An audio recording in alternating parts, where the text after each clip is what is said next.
के बारे में। कोई बात नहीं, थोड़ा सा मैं रिपीट करती हूँ, रिकॉर्डिंग भी मैंने चला दी है। क्या हुआ, हम है ना ये चैप्टर 1 में श्लोक नंबर 15 पढ़ रहे हैं। तो इसमें भगवान कृष्ण को ऋषिकेश कहा गया है। तो ऋषिकेश कौन जो होते हैं, वो इंद्रियों के स्वामी हैं। अब हमारी इंद्रियां देखो, हमने योग क्लास में पढ़ा था ना कि हमारे सेंस ऑर्गन्स कौन कौन से होते हैं। ये हमारी आंखें हैं, हमारे कान हैं, हमारे नॉस्ट्रिल है, हमारी टंग है और हमारी स्किन है, ठीक है। तो भगवान को अगर हम इंद्रियों का स्वामी बनाते, अब इसके तरीके हैं हम कैसे बनाते हैं। हम जनरली अपनी आंखों से क्या देखते हैं, हम जनरली मूवीज वगैरह देखते हैं ओटीटी पे, इंस्टा पे और फेसबुक पे, इस पे हम दिन भर बिजी रहते हैं। यानी शायद ही कुछ परसेंटेज हो कि हम भगवान की कथा को सुनते हैं। ये आप हार्डली अपने 24 घंटे में से 30 to 40 मिनट्स आप निकाल रहे हैं at least, I feel so like that. उससे ज्यादा भी निकालते होंगे, आई डोंट नो, बट निकालते तो बहुत अच्छी बात है। बट एटलीस्ट आप कुछ टाइम अपनी आंखों को भगवान के अर्चा विग्रह मंदिर जाके उनके दर्शन, उनके चरणों को अगर आप देखते हैं, तो डायरेक्टली आप भगवान को अपनी इंद्रियों का स्वामी बनाते हैं, ठीक है। आंखों का काम हो गया। कानों से हम भगवान के भजन है, भगवान की लीलाएं हैं, श्रीमद् भागवतम है, जैसे भगवत गीता अभी आप सुन रहे हो, तो कानों को आप भगवान की सेवा में लगा रहे हैं, ठीक है। अब नॉस्ट्रिल्स को हम कैसे लगा सकते हैं, भगवान को जो पुष्प अर्पित होते हैं, अगर हम आगे जाएंगे उसमें हम देखते हैं भगवान ने कहा है पत्रम पुष्पम फलम तोयम। मतलब भगवान को सिर्फ 4 चीजें चाहिए चढ़ाने के लिए, तुलसी पत्र दे दो भगवान को, पुष्प दे दो, फल जो भी है आप खाते हैं वो, और तोयम मतलब पानी। भगवान को और कुछ भी नहीं चाहिए। देखो कितने सिंपल, जैसे जैसे आप जाओगे ना तो आप देखोगे भगवान ने लाइफ कितनी सिंपल बना दी है। हमने थोड़ी सी कॉम्प्लिकेटेड कर दी है। लेकिन अगर हम इन चीजों को ध्यान रखते हुए, जैसे अभी हम इंद्रियों में नॉस्ट्रिल पे थे, ठीक है, उन पुष्पों को अगर हम ग्रहण करते हैं मतलब सूंघते हैं, तो भगवान की जो एनर्जी है उसको हम अपने अंदर लेते हैं, ठीक है।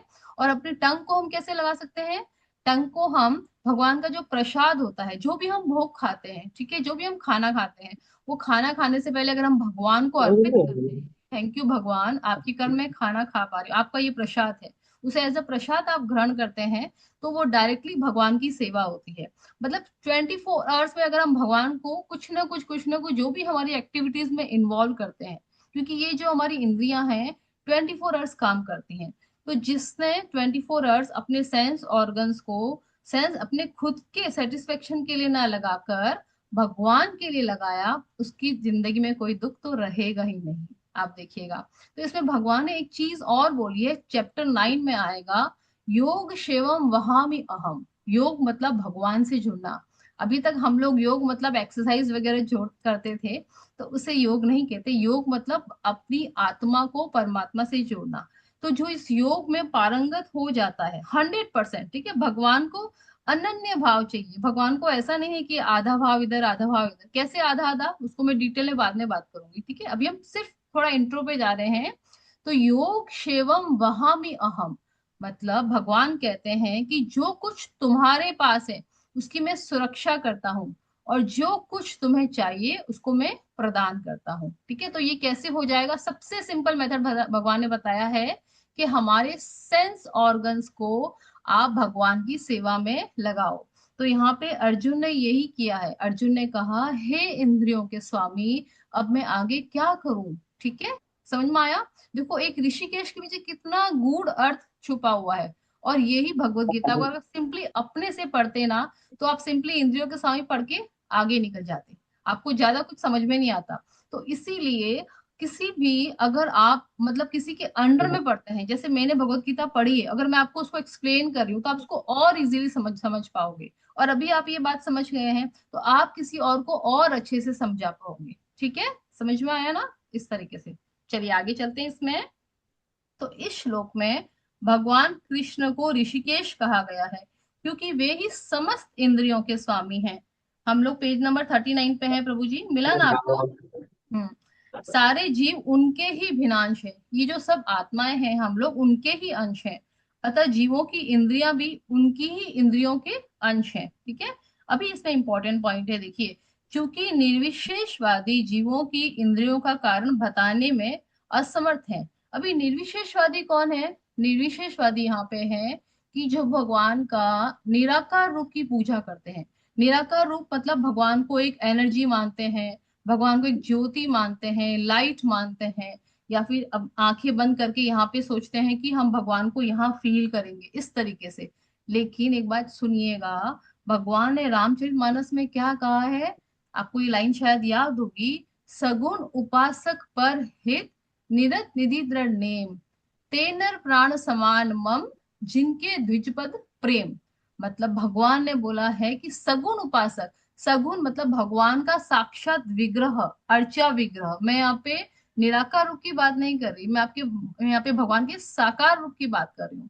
तो भगवान ने क्लियरली रामचरितमानस में कहा है कि जो भी मेरे सगुण रूप को पूजा करते हैं, ध्यान देते हैं, वो मेरे प्राणों के समान मेरे प्रिय हैं। ठीक है, इस पॉइंट को ध्यान रखिएगा, बार बार ये वाला पॉइंट आएगा। ठीक है, निर्विशेषवादी। तो वहां पे बस आप भगवान का ये कहा हुआ याद रखिएगा, सगुण उपासक पर हित, निरत निधि दृढ़ नेम, ते नर प्राण समान मम, जिनके द्विजपद प्रेम।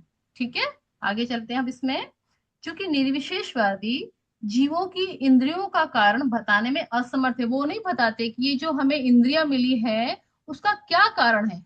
जैसे हमने यहाँ पे बताया कि सेंस ग्रेटिफिकेशन के लिए नहीं, ये भगवान को समर्पित करने के लिए हमारी इंद्रियां हैं। तो उन्होंने ऐसा कुछ कारण नहीं बताया, जो कि निराकार ब्रह्म की पूजा करते हैं। ठीक है, इसलिए वे जीवों को इंद्रिय रहित या निर्विशेष कहने के लिए उत्सुक रहते हैं। वो कहते हैं कि इंद्रियां है ही नहीं, तो वो चीज नहीं हो सकती। ऐसा कभी हो सकता है क्या कि आप बिना देखे, बिना खाए, बिना सोए, बिना किसी स्किन को टच किए हुए रह सकते हैं? ऐसा नहीं रह सकते। तो अकॉर्डिंग टू द निराकार, दे सेइंग लाइक दैट कि इंद्रियों का कुछ अस्तित्व ही नहीं, वो सारी इंद्रियों को भस्म कर डाल देते हैं। ऐसा पॉसिबल ही नहीं, एटलीस्ट कलयुग में तो पॉसिबल नहीं है। सराउंडिंग में इतना सब कुछ चल रहा है कि हमारी इंद्रियां भ्रमित हो ही जाती है। ठीक है, तो इस भगवत गीता में हमको साक्षात दर्शन दिया गया है कि हमें अपनी इंद्रियों को कैसे यूज करना है। ठीक है, चलिए आगे बढ़ते हैं। भगवान समस्त जीवों के हृदय में स्थित होकर इंद्रियों का निर्देशन करते हैं। देखिए, भगवान करते हैं, लेकिन भगवान उनका ही निर्देशन करेंगे जो अपनी इंद्रियों को भगवान के कार्यों में लगाएंगे। अब यहाँ पे अर्जुन लगा रहा है, लेकिन दुर्योधन लगा रहा है क्या? बिल्कुल नहीं। दुर्योधन तो खुद यहाँ पे राजा बनना चाहता है। भगवान कृष्ण उससे बोलने गए, बेटा तो मुझे एक सुई की नोक के बराबर जमीन दे दे, लेकिन उसने मना कर दिया। वो तो खुद इतना बड़ा शेल्फिश है कि वो एक सुई की नोक के बराबर भी जमीन भगवान को देने के लिए राजी नहीं हुआ। तो अपनी इंद्रियों को क्या लगाएगा? तो क्या हुआ हाल, आपने देखा ना, उसका हार उसी की हुई। तो जब भगवान को अपनी इंद्रियों को समर्पित कर देता है, भगवान उसकी रक्षा खुद करते हैं। ठीक है, ये पूरा पॉइंट आप ध्यान रखिएगा इसमें।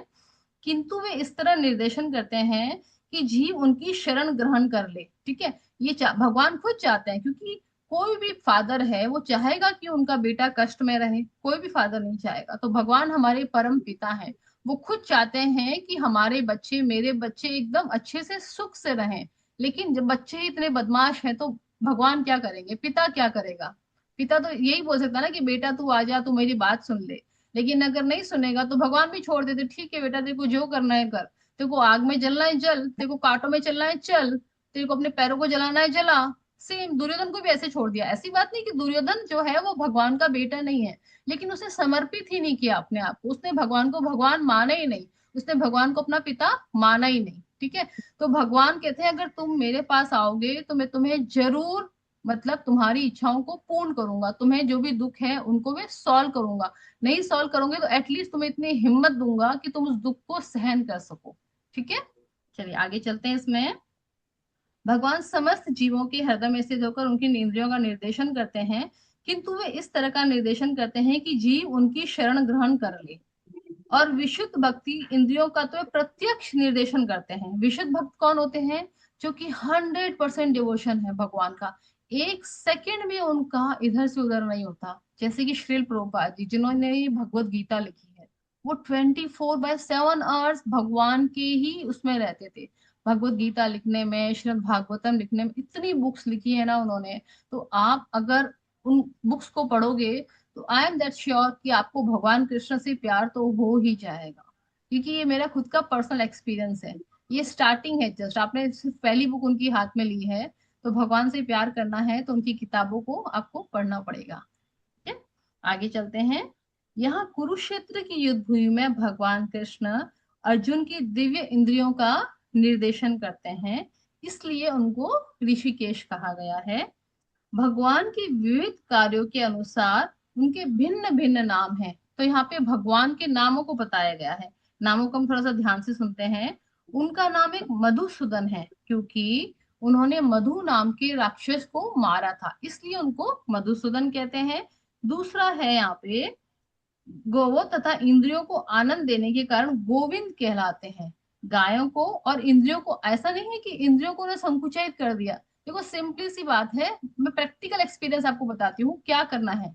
सपोज अगर श्री आपको हलवा खाने का मन है, तो आप मार्केट जाएंगे, आप घी लेके आएंगे, आटा लेके आएंगे और हलवा बनाते हैं और खा जाते हैं। ठीक है, फर्स्ट मेथड ये हुआ।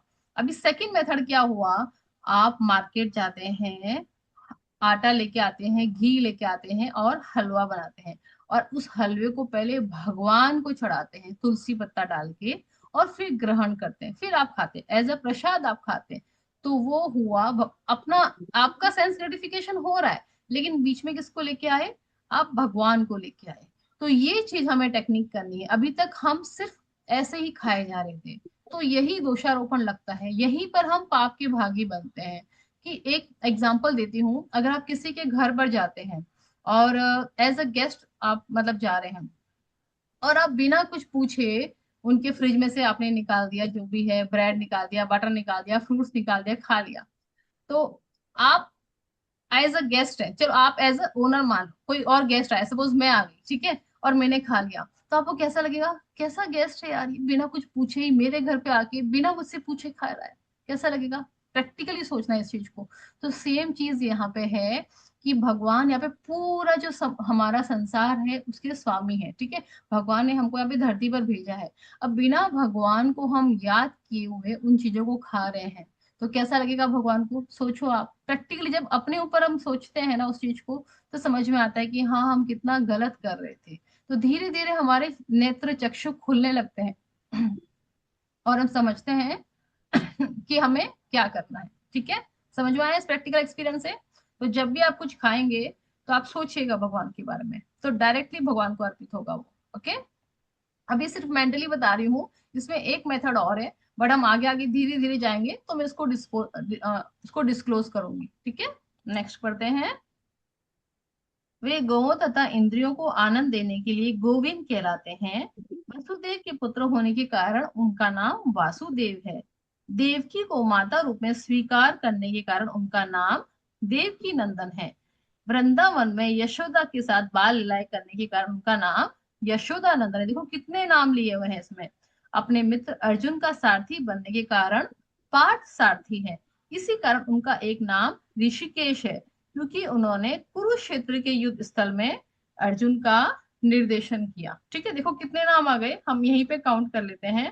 पहला नाम मधुसूदन, दूसरा नाम गोविंद, तीसरा वासुदेव, चौथा देवकी नंदन, पांचवा यशोदा नंदन, छठा पार्थ सारथी, और सातवां ऋषिकेश। तो इस एक पैराग्राफ में ही 7 नाम भगवान के आ चुके हैं। आपका अभी तक आपने कुछ किसी ने होमवर्क नहीं किया है, तो ये सैटरडे संडे आपको ये होमवर्क करके लेके आना है कि भगवान के नामों को लिखना है। मीनू माता जी ने किया, उन्होंने भेजा, बाकी किसी ने किया नहीं है, तो करिएगा इसको याद से। ठीक है, नेक्स्ट हम जाते हैं उसमें पैराग्राफ में। अच्छा, इस श्लोक में अर्जुन को धनंजय भी कहा गया है। अभी एक बार अगर आप भगवान को अपनी इंद्रियों का स्वामी बना देते हैं, तो धन तो आएगा ही, कहाँ जाएगा, कि जिसके लिए सारी दुनिया भाग रही है। जैसे कि कल मैंने बताया कि श्री जो है भगवान की पत्नी है, विष्णु नारायण, ठीक है, लक्ष्मी मैया। तो ऑब्वियसली जहां विष्णु रहेंगे वहां पे तो लक्ष्मी आएगी ही। इसीलिए अगर आप अपना ध्यान भगवान कृष्ण के चरणों में अर्पित करेंगे, तो लक्ष्मी तो ऑटोमेटिकली आएगी ही। इसीलिए यहाँ पे अर्जुन को धनंजय कहा गया है। और एक और रीजन है कि उन्होंने, एक बार युद्ध हुआ था, यज्ञ यज्ञ के लिए, युद्ध के बाद एक यज्ञ कराना पड़ा, तो उसमें उन्होंने अपने बड़े भाई की मदद की थी फाइनेंशियली। उनको धन की आवश्यकता थी, इसलिए उसे उनका नाम धनंजय पड़ा। इस प्रकार भीम वक्रोदर कहलाते हैं, क्योंकि वे अधिक खाते हैं। इसी प्रकार वे अति मानवीय कार्य करने वाले हैं। अब भीम को वक्रोदर कहते हैं, अति मानवीय कार्य। जैसे हिडिंबासुर का वध, तो किसी को पता है हिडिंबासुर का वध के बारे में? है तो हैंड रेस करके बताइए मुझे, नहीं तो फिर मैं बताती हूँ। भीम और हिडम्बासुर का क्या रिलेशनशिप है?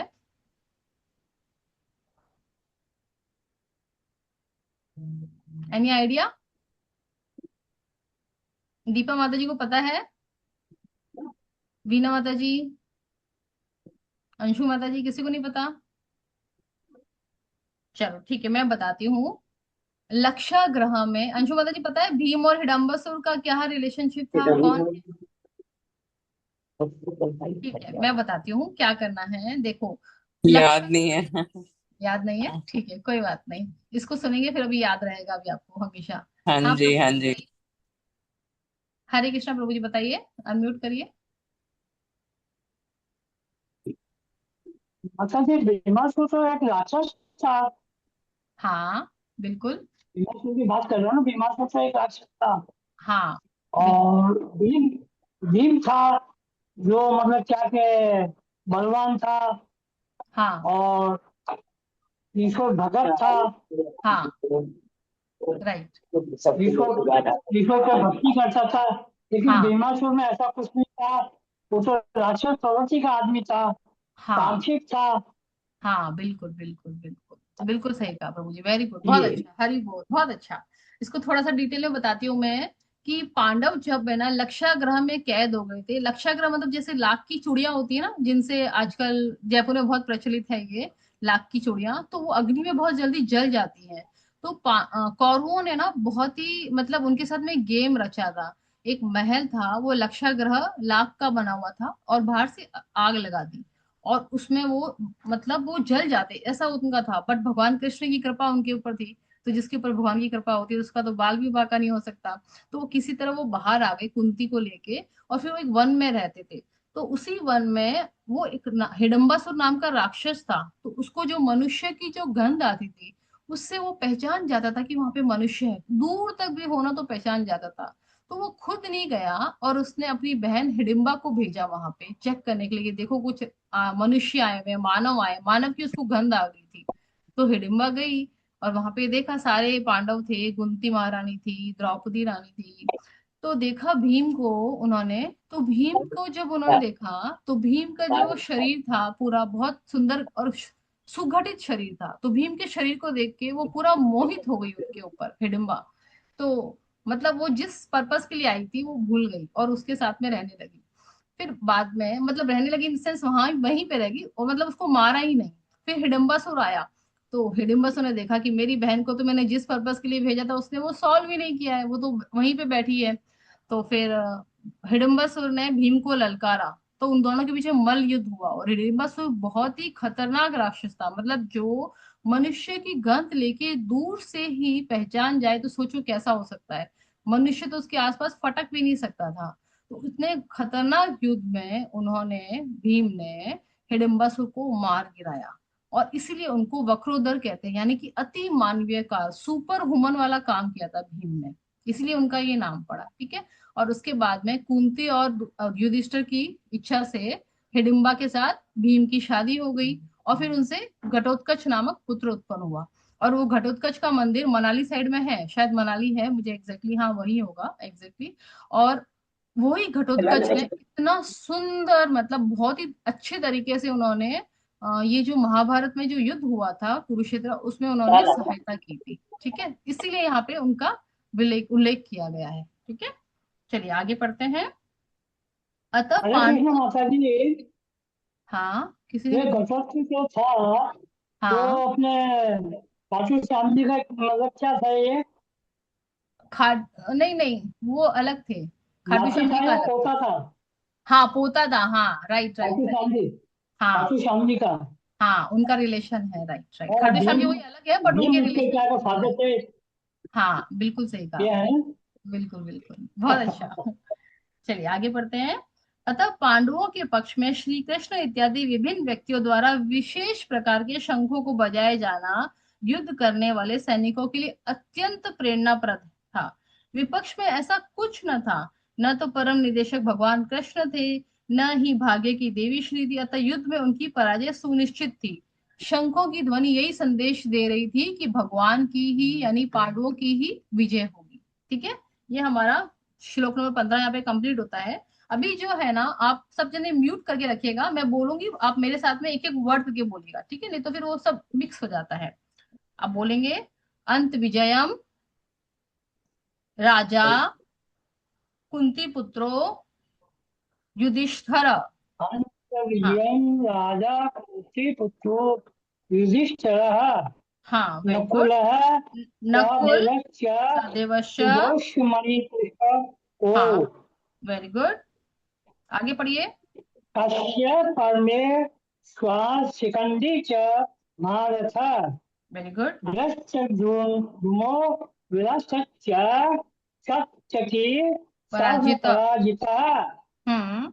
युक्तो युक्तेयाश्च सर्वस्य पृथ्वीपते हम्म। सौभद्रश्च महाबाहुः शङ्खानन्दद्युमो दधमू। पृथक् पृथक्। हाँ, हरि बोल, बहुत सुंदर पढ़ा प्रभु जी, थैंक यू सो मच। चलिए अभी इसमें इसके शब्दार्थ में जाते हैं। अंत विजय, जितनी अंत विजय ना शंख का नाम था, जो कि युधिष्ठिर के शंख का नाम था, ठीक है, ध्यान रखेंगे। ये अब चैप्टर के खत्म होने पे जितनी एक माता जी शॉर्ट। की जित- हाँ प्रभु माता जी। जी क्या? जितनी माता जी की क्लास अटेंड कर रहे हैं ना तो का अच्छा। अच्छा। तो उसमें कुछ काफी मतलब कुछ सुधार किया है। अरे वाह। लेकिन उनका टाइमिंग और आपके टाइमिंग में बहुत मतलब क्या कि अंतर नहीं है। अच्छा। उनका टाइमिंग है 8:15 का और 7:45 तक का, आधा घंटा वो लेती है। लेकिन अच्छा, आप बीच में आ जाती हैं 8:30 बजे से, तो अगर आप कुछ टाइमिंग चेंज कर दें तो उनका भी आनंद हो और आपका भी आनंद आ रहा है मुझे। चलेगा चलेगा। उनका ठीक क्लास कितने बजे है। खत्म होता है? है? उनका क्लास कितने हरे बजे खत्म कृष्ण होता माता जी। आप 8 बजे कर दीजिए, 8 से 8:30 कर दीजिए। है? हाँ। नहीं नहीं नहीं, नहीं नहीं, एक्चुअली ना। उनका 8:15 से शुरू होता है, 8:15 शुरू होता है उनका। हाँ, स्वाति एक्चुअली एक्चुअली। माता क्या जी का 8:15 8:15 में शुरू शुरू होता होता है। है अच्छा, तो आठ कुछ पंद्रह से सीखने को लेके मिलता है कितने बजे तक हमको। रहता है उनका क्लास? हाँ, 8:15 मन को से? 50 मन तक। को सीखने को मिलता है थोड़ा। 8:50 तक रहता है। ठीक है, कोशिश करते हैं, सोचती हूँ उसके बारे में, क्योंकि आकाश प्रभु ने मुझे बोला था कि थोड़ा पोस्टपोन करने के लिए। देखते हैं, लेट्स सी, ठीक है, आज और कल तो करते हैं, उसके बाद में सोचती हूँ मैं, ठीक है, कोई इशू नहीं है। हाँ, कुछ टाइमिंग अगर चेंज हो जाए ना तो आप भी आनंद आनंद आनंद आए और उनका भी आनंद आए, दुखी जी क्या हाँ, मन से कुछ याद हो जाए वाले। चलेगा। चलो ठीक है, कोई कोई इसलिए तकलीफ नहीं, मंडे से ट्राई करेंगे, ठीक है। एक बार मैं थोड़ा, हमारे जो योगा ओके वाले ग्रुप वाले नहीं आए हैं, शशि जी मैम नहीं आई है, ममता जी। मैम ने, ममता माता जी नहीं आई, उनसे पूछ लेंगे, ठीक है, उनको अगर टाइम सूट हो हाँ। जाएगा ना, इसीलिए। अच्छा क्योंकि माता जी, सुबह की योगा क्लास बंद कर दी क्या? नहीं नहीं, चल रही है, 6:30 to 7:30 चलती है ये, बेसिकली मेरे जो योगा के स्टूडेंट हैं उनके लिए मैंने शुरू की थी, इसीलिए। तो अभी हम तो सब तो जने मैं साथ। मैंने तो एक्चुअल में क्या है कि काफी मतलब क्या ट्राई किया, लिंक मेरा खुल ही नहीं रहा था। अच्छा। हाँ, लेकिन लेकिन कुसुम जैसे बात भी जी आपको आती है। किया था आप मैंने। एक बार कल फिर से ट्राई कीजिएगा, मॉर्निंग में 6:30, ठीक है, ठीक मॉर्निंग में फिर से 6:30 ट्राई करिएगा, ठीक है। कुसुम माता जी का है। हो रहा ओके है, कल भी ओके। आई थी, परसों भी आई थी, डेली आ रही है वो। हाँ। ये चलिए। क्या है कि कुसुम कुसुम माता जी ने मेरे को मैसेज किया था कि आप ये अच्छा। लिंक खोलना, तो उनका ठीक है। अब देखो हाँ कल सुबह मैं लिंक खोलता हूँ हाँ, हो क्या। सकता होगा आप कोई दूसरी लिंक खोल एक्चुअल रहे में हो, कोई बात नहीं। एक्चुअल में माता जी मैं आपको बहुत बहुत धन्यवाद देना चाहता हूँ कि मैंने आपकी योगा क्लास अटेंड करी थी। डॉक्टर ने टेस्टिंग वेस्टिंग कराया, सब टेस्ट ओके था चलिए, बहुत क्या। अच्छी बात है, बहुत बढ़िया। डॉक्टर भी बहुत खुश हो गया अच्छा। क्या। डॉक्टर भी बहुत खुश हो गया, क्या शर्मा जी आपने बड़ा।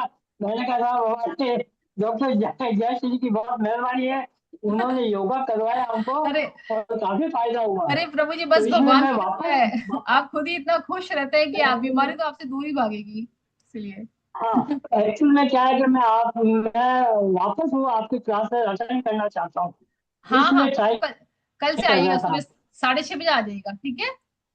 ठीक है, मॉर्निंग में हम फिजिकल फिटनेस पे ध्यान देते हैं, इवनिंग में हम थोड़ा स्पिरिचुअल नॉलेज के ऊपर ध्यान देते हैं, थोड़ा स्पिरिचुअल भी हम हो जाएं, इसीलिए, ओके ओके। है ना। हरे कृष्णा माता जी। हाँ, हरे कृष्ण प्रभु जी।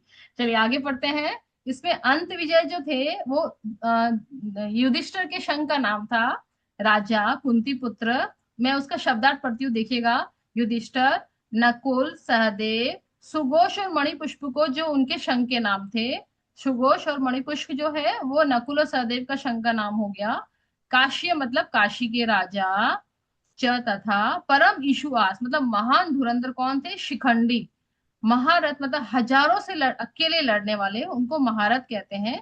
धृष्टद्युम्न, धृष्टद्युम्न जो थे वो राजा द्रुपद के पुत्र थे। विराट, राजा जिसने पांडवों को उनके अज्ञातवास के समय में शरण दी थी। विराट एक राजा थे कि अज्ञातवास में उनको शरण दी थी। अपराजित मतलब कभी भी नहीं हारा जाने वाला, जिससे कभी हारा मतलब जिससे आप जीत नहीं सकते। द्रुपद कौन थे? पंचाल के राजा, पांचाल के राजा को द्रुपद है उनका नाम। द्रौपदया मतलब द्रौपदी के पुत्र। सर्वश सभी, पृथ्वीपते हे राजा, सौभद्र सुभद्रा पुत्र अभिमन्यु, च भी, महाबाहो विशाल भुजाओं वाला, शंखान शंख, दद्मु बजाए, पृथक पृथक मतलब अलग अलग। ठीक है, ये शब्दार्थ हो गए। अभी इसका हम ये पढ़ते हैं, ट्रांसलेशन पढ़ते हैं, अनुवाद। हे राजन, कुंती पुत्र राजा युधिष्ठिर ने अपना अनंत विजय नामक शंख बजाया। युधिष्ठिर के शंख का नाम था अनंत विजय। ये मैं रिपीट कर रही हूँ, फिर से याद रखिएगा इनको। और नकुल और सहदेव ने सुघोष और मणिपुष्पक शंख बजाए। नोट डाउन कर देंगे तो भी चलेगा, देख कर भी बोल सकते हैं, एटलीस्ट आपको अलर्टनेस इसमें होगी। ठीक है, इस चैप्टर में 46 श्लोक हैं। ये पूरा चैप्टर खत्म होने के बाद में एक हम शॉर्ट समरी करेंगे, ओवरव्यू लेंगे। उसके बाद में मैं पूछूंगी सबसे ओरली कि किसको कितना, थोड़ा बहुत देख देख के बोलेंगे, कोई तकलीफ नहीं है, लेकिन नोट सामने होंगे तब बोल पाएंगे। ऐसे आप बुक्स कोई पेपर अगर आगे पीछे करेंगे तब आप शायद थोड़ा मुश्किल होगा। अंशु माता जी लिखते रहिएगा, ठीक है, इंपॉर्टेंट है। अपनी इंद्रियों को भगवान के काम में लगाइएगा। ठीक है। सहदेव ने सुघोष और मणिपुष्पक शंख बजाए बजाए। महान धनुर्धर काशीराज, देखो कितने लोगों ने अपने अपने शंख बजाए जो हमारे पांडवों के साथ में थे। परम योद्धा शिखंडी, धृष्टद्युम्न, विराट, अजय, सात्यकी, द्रुपद द्रौपदी के पुत्र तथा सुभद्रा के महाभाव पुत्र आदि सब ने अपने अपने शंख बजाए। तात्पर्य पढ़ते हैं। संजय ने राजा धृतराष्ट्र को अत्यंत चतुराई से यह बताया कि पांडु के पुत्रों को धोखा देने तथा राज्य सिंहासन पर अपने पुत्रों को आसीन कराने की यह अविवेकपूर्ण नीति श्लाघनीय थी। श्लाघनीय मतलब कि जिसकी आप प्रशंसा नहीं कर सकते, ठीक है, प्रशंसनीय नहीं थी। तो ये गलत बात था। क्यों था? क्योंकि संजय ने, देखो यहाँ पे कितनी चतुराई से बताया कि देखो बेटा, मतलब धृतराष्ट्र, कि तुमने तो पांडु के पुत्रों को धोखा दिया और अपने पुत्रों को तुमने चालाकी पूर्वक सिंहासन पर भी बैठा दिया, लेकिन ये सब शंखों की ध्वनि सुनो जिससे पूरा के पूरा सारा कुरुवंश मारा जाएगा। विश्व पितामह से लेकर अभिमन्यु तथा अन्य पौत्रों तक विश्व के अनेक देशों के राजाओं समेत उपस्थित सारे के सारे लोगों का विनाश निश्चित था। शंख बजाना, वो भी भगवान की तरफ से, इतने राजाओं ने, इतने योद्धाओं ने शंख बजाया, तो ये डायरेक्टली इंडिकेट करता है। बट फिर भी धृतराष्ट्र नहीं समझा। भगवान पता है आपको, जैसे आप भी कुछ काम करते हो ना, कोई गलत काम करते हो, तो आपके अंदर से एक आवाज आती है, सिक्स सेंस बोलता है, आपको समझाता है कि बेटा ये गलत है, मत कर। उस समय अगर आपने उस सिक्स सेंस को पकड़ लिया तो आप बहुत बड़ी अनहोनी से बच सकते हैं। तो यही यहाँ पे इंडिकेट कर रहा है कि भगवान ने यहाँ पे शंख बजाए सबसे, कि धृतराष्ट्र शायद कुछ उस पॉइंट पे भी सुधर जाए, लेकिन नहीं हुआ। जो सुधरना नहीं होता था तो वो नहीं सुधरा। तो ये हमारे लिए भी डायरेक्टली भगवान बताना चाहते हैं कि बच्चे, मैं तुमको बता रहा हूं, तुम सुन लो, नहीं सुनोगे फिर तुमको आगे भोगना ही पड़ेगा। तो धृतराष्ट्र को भोगना ही पड़ा, पूरा की पूरा कौरव वंश उसका नष्ट हो गया। आगे पढ़ते हैं। समय सुबह सारे के सारे लोगों का विनाश निश्चित था। ये सारी दुर्घटना राजा धृतराष्ट्र के कारण होने जा रही थी, क्योंकि उसने अपने पुत्रों को कुनीति को प्रोत्साहन दिया था। कभी भी अपने बच्चों की गलत चीज को आपको वो नहीं करना चाहिए, यहाँ पे बताया जा रहा है। हाँ प्रभु जी, किसी ने कुछ बोला? किसी का कोई क्वेश्चन है तो आगे का हम एक श्लोक और कर लेते हैं, हमारे पास है अभी, अच्छा 2 मिनट ही बचे हैं। कोई श्लोक, किसी का कोई क्वेश्चन है तो बताइए। बता देते हैं। ये क्या लोग रहे थे रोटी नहीं बनाए, कुछ, रोटी किसी नहीं का कुछ बनाया आवाज आ था, रहा है? लेकिन तक कोई फोन आ गया था, तो मैं आगे ले कोई फोन आ एक सेकंड म्यूट कर गया। देती हूँ। ठीक है, आगे बढ़े क्या? चलिए लास्ट श्लोक ले लेती हूँ मैं, ठीक है। सघोषो धातृराष्ट्राणाम हृदयानि व्यदार्यत नभश्च पृथ्वीं चैव पृथ्वी तुमुलो अभयुनादयन अभयुनादयन। चलो ठीक है, अभी हमारे पास टाइम कम है। अभी हम एक काम करते हैं, वो कल जो हमने बोला था ना, हमारा जो ये था श्री कृष्ण वासुदेव वाला, वो एक बार बोलेंगे, ठीक है। आकाश प्रभु आप बोलो, कंटिन्यू बोलेंगे, बाकी सब जने म्यूट करेंगे, सब जने नहीं बोलेंगे क्योंकि ऐसे फिर सारा हौच पौच हो जाता है, मिक्स हो रहा है, ठीक है। मैं पहला लाइन बोलती हूँ, फिर आप बोलिएगा, पूरा लाइन एक साथ बोलेंगे, ठीक है। आप खोल लीजिए अपने मोबाइल में, और अपने आप डिस्कनेक्ट हो जाएगा वो 1 मिनट के बाद, ठीक है। ओम ठीक। कृष्णाय वासुदेवाय हरिये परमात्मने प्रणत क्लेश नाशाय गोविंदाय नमो नमः। आकाश प्रभु आप बोलते जाइए अभी। हम्म। ओम कृष्णाय वासुदेवाय हरिये परमात्मने प्रणत क्लेश नाशाय गोविंदाय नमो नमः।